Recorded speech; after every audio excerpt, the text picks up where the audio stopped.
Mae'n bleser gennyf cyflwyno enillwyr y cystadleuaeth Dawns Teulu. Diolch i bawb y gymerodd rhan a gobeithio bod chi wedi mwynhau cymaint y nes i wrth gwylio. Roedd 4 grŵp i feirniadu yn y cystadleuaeth ac mae rhaid i fi ddweud petai'r 4 wedi bod yn ddawns hirach, mae'n bosib byddai'r canlyniad yn wahanol i beth mai. Ac roedd y dawns wedi fy ngadael i'n ysu am gweld mwy, roedd hi bron a bod drosodd wrth iddi ddechrau, felly i bod nhw heb cyrraedd y top 3, beth hoffwn i rannu dy chi ydy roedd yna cymaint i fwynhau yn y 15 eiliad weles i, ac yn bendant mae yna ddawn dawnsio i gael yn nheulu Karen Rhys Roberts, felly diolch yn fawr iawn i chi. Yn drydydd, mae Jasmine a Daisy, sef 2 ddawnsiwr sydd wedi ymddangos fel dawnswyr cryf. Yn amlwg wedi ymarfer lot i sicrhau bod nhw'n cydsymud yn arbennig o dda, yn enwedig yn ei gwaith traed.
Mi roedd hi'n benderfyniad anodd rhwng trydydd a'r ail safle, ond roedd y teulu nesaf yn amlwg wedi cymryd amser i osod a dysgu'r ddawns.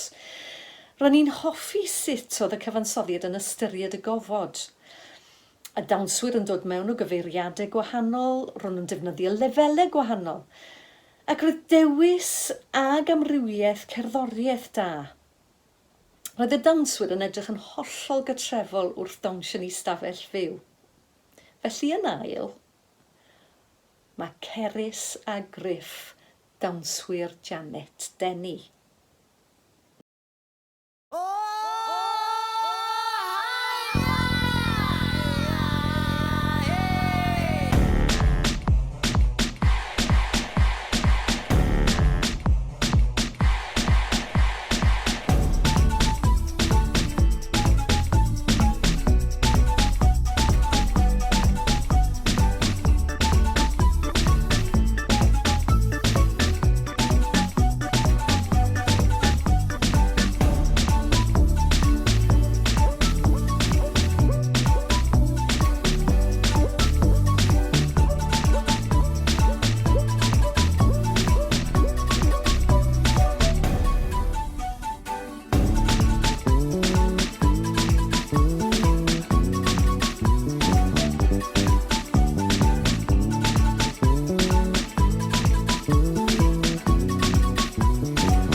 sy'n dod â ni i'r safle cyntaf, yr enillwyr.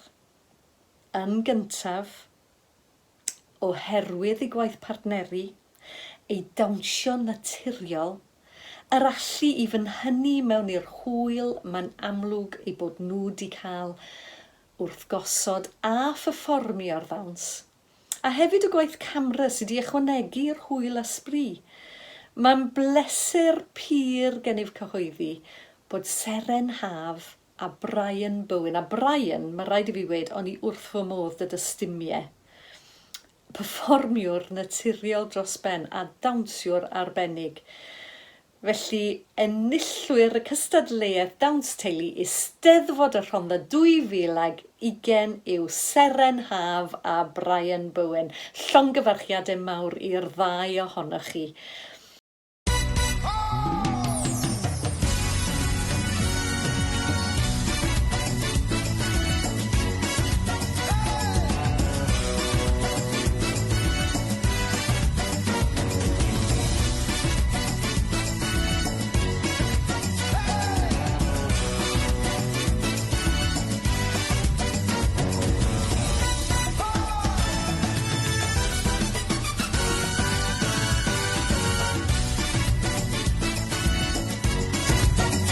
Diolch yn fawr hefyd i bob un y cymerodd rhan yn y cystadleuaeth. O'n i wir wedi mwynhau beirniadu. Diolch. Hwyl.